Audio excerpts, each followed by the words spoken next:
নমস্কার। কর্কট রাশি কালপুরুষের চতুর্থ রাশি, চন্দ্রের দ্বারা প্রভাবিত, সফট, সেন্সিটিভ, ইমোশনাল। এই চারিত্রিক বৈশিষ্ট্য নিয়ে কর্কট অনন্য। মানুষের প্রতি স্নেহ, ভালোবাসা ইত্যাদির কোনো অভাব কর্কট রাশি বা লগ্নের মানুষদের মধ্যে নেই। কিন্তু তাও কর্কট রাশির মানুষদের মধ্যে কিছু চাপা দুঃখ এটা দেখতে পাওয়া যায়। কি তাদের চাহিদা, কোনগুলি পূরণ না হলে তাদের মনের মধ্যে এত কষ্ট আসে? কারণ কিন্তু একটাই, চাহিদা তাদের একটাই, তারা পছন্দ করেন কেয়ারিং। তারা একটু ভালো থাকতে পছন্দ করেন। শান্তি, এটা কর্কটের জন্য ভীষণ ভীষণ প্রয়োজনীয়। কর্কট রাশি, কর্কট লগ্নের মানুষ, তারা যথেষ্ট ইমোশনাল। তারা চান, তারা পছন্দ করেন যে তাদের এই ইমোশন গুরুত্ব পাক। তাদের কথাকে মানুষ একটু গুরুত্ব দিয়ে শুনুক বা ভাবুক তাদেরকে নিয়ে। শুধু এটাই কিন্তু কর্কটের মূল চাহিদা। কর্কট কখনোই বিশাল ডমিনেটিং না। কর্কট কখনো প্রচন্ড প্রচন্ড রাগী না। কর্কট মেজাজ করেন, কিন্তু কোথায়? সেটা ঘরের মধ্যে। কর্কটের রাগ, তেজ এগুলো ঘরের মধ্যেই দেখতে পাওয়া যায়। এই কেয়ারিং, একটু গুরুত্ব, এটা কর্কট বেসিক্যালি পছন্দ করে থাকেন।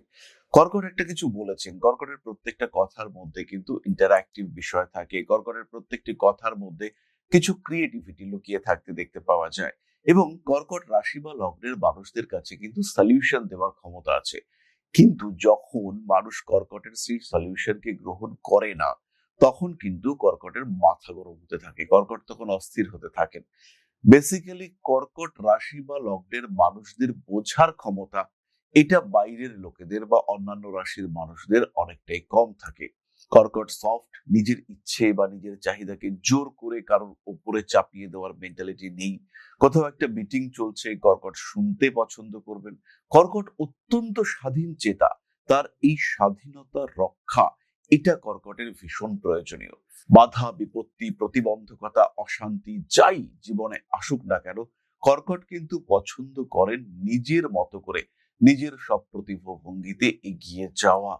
যখন এই সব প্রতিভাভঙ্গির উপরে আঘাত আসে, তখন কিন্তু কর্কট অস্থির হয়ে পড়েন। এটা নিতে পারেন না কর্কট রাশি বা লগ্নের মানুষরা। কর্মক্ষেত্রেও কর্কটের এই স্বাধীন চেতা মানসিকতা দেখতে পাওয়া যায়। কর্কট ইরিটেট হতে থাকেন, আর যখনই কর্কটের মাথা গরম তখন কর্কটের ভাগ্য খারাপ। এটা খেয়াল রাখতে হবে, কারণ কর্কটের দশম ভাব, এটা কন্ট্রোল করে মঙ্গল, আবার কালপুরুষের মস্তক সেটাও কিন্তু মঙ্গলের দ্বারা নিয়ন্ত্রিত। তাই কর্কট রাশি বা লগ্নের মানুষদেরকে তার কাজকর্ম প্রত্যেকটি বিষয় ভীষণ ভীষণ ভাবে নিয়ন্ত্রণ করে। তার এনভায়রনমেন্ট কর্কটের জন্য ভীষণ গুরুত্বপূর্ণ। তাই কর্কট রাশি বা লগ্নের মানুষের যেটা চাহিদা, সেটা হলো শান্তি, ভালো থাকা। আমাকে কেউ তোমরা ডিস্টার্ব করো না, আমাকে স্বস্তিতে থাকতে দাও। আমি আমার মতো আছি, পড়াশুনো করছি, লেখালেখি করছি, নিজের কল্পনার জগতে বাঁচছি। সমস্ত কিছু নিয়ে আমি ঠিক আছি। কখনো আমি ডিপ্রেশন নিয়ে হ্যাপি, কখনো আমি একটু ওভার থিঙ্কিং এ ইন্টারেস্টেড, সব ঠিক। কিন্তু আমাকে তোমরা ডিস্টার্ব করতে এসো না। আমার রেসপন্সিবিলিটি তো আমি পুরোপুরি পালন করছি, সেখানে তো কোনো রকম ঘাটতি নেই। কিন্তু তাও কেন আমাকে হ্যারাস করতে চাইছো, কেন আমাকে ডিস্টার্ব করতে চাইছো? এইটা কর্কটের মনের মধ্যে থাকে। কিন্তু সমস্যাটা হলো এটাও, কর্কট যে বলবে সেটা বলে উঠতে পারে না কর্কট। আর এখানেই, এই কারণে কর্কট কিন্তু ক্রমাগত পিছিয়ে আসতে বাধ্য হয়। কখনো গৃহবধূ রূপে কর্কট ডমিনেটেড হয়, কখনো কর্মক্ষেত্রে কর্কট ডমিনেটেড হন, কখনো ব্যবসার ক্ষেত্রে তার উপরে চাপ প্রয়োগ করে কোনো একটা বিষয় চাপিয়ে দেওয়ার চেষ্টা, সেটা কর্কটকে ফেস করতে হয়। সুতরাং কর্কট রাশি বা লগ্নের মানুষ তাদের এই পিসফুল লাইফ লিড করবার ক্ষেত্রে প্রধান চাহিদা হলো মানসিক শান্তি, পরিতৃপ্তি। তারা ভালো থাকতে চান। তারা অতিরিক্ত উন্নতি, প্রচুর প্রচুর টাকা চাই না কর্কটের। কর্কটের চাই স্বাভিমান, কর্কটের চাই আত্মসম্মান, কর্কটের চাই ভালো থাকার প্রচেষ্টা। সুতরাং আপনিও যদি একজন কর্কট রাশি বা লগ্নের মানুষ হয়ে থাকেন, আপনিও যদি বিভিন্ন জায়গায় বিভিন্ন ক্ষেত্রে ডমিনেটেড হয়ে থাকেন, সেই ক্ষেত্রে অবশ্যই জীবনের চিন্তা ভাবনার কিছু পরিবর্তন করা অবশ্যই প্রয়োজন। চলার পথকে আর একটু মসৃণ করে তোলা অবশ্যই প্রয়োজন। ভালো থাকার চেষ্টা করা, এটা অবশ্যই প্রয়োজন। ভীষণ সহজে পীড়িত হন এই কর্কট রাশি বা লগ্নের মানুষরা। জন্মকুণ্ডলীর যে কোনো গ্রহ তারা যদি পীড়িত হয়, তাদেরই কিন্তু কর্কটের রাশি বা লগ্ন অ্যাফ্লিক্টেড হতে দেখতে পাওয়া যায়। সিংহের স্ট্রেংথ কিন্তু কর্কটের মধ্যে নেই। কর্কট টেনশনে পড়ে যান। আর ঠিক এই কারণেই আমরা বারবার বলি, কর্কট রাশি বা লগ্নের মানুষদের কিন্তু একটু রেকটিফিকেশন দরকার। সেটা ইন্টারনাল হতে পারে, নিজের মনকে শক্ত করবার জন্য বিভিন্ন প্রসেস, বিভিন্ন ট্রান্সফরমেশন এটা আপনি অ্যাচিভ করতে পারেন। আবার এটাও হতে পারে কর্কট রাশি বা লগ্নের মানুষদের ক্ষেত্রে বাইরে থেকে কোনো এক্সটার্নাল রেমিডি, পিত্ত পোখরাজ, রক্ত প্রবাল মুক্ত, এগুলো কর্কটের জন্য ভীষণ এফেক্টিভ।